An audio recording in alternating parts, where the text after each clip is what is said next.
Ngabemi belizwe laseUganda babalelwa kwi-18 million ekulindeleke ukuba bayokuvota namhlanje bonyula umongameli kunye namalungu epalamente. Umongameli Yoweri Museveni oneminyaka engama-76 nochitha iminyaka engama-35 eselulawulweni kwelilizwe uza kujongana ngqo nakhuphisana naye kwesi sihlalo imvume engene kwezopolitiko uBobi oneminyaka engama-38.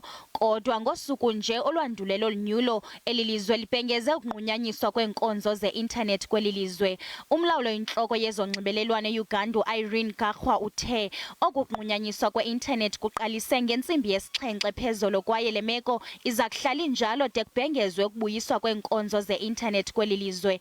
Ebutsheni bale veki umongameli Museveni umemelele abemi belilizwe ukuba baphume ngobuninzi bayokuvota kwaye uvakalise ukuba abezokhuselo baza kubakhusela abemi baseUganda bangoyika ukugrogriswa liqel'eliphikisayo.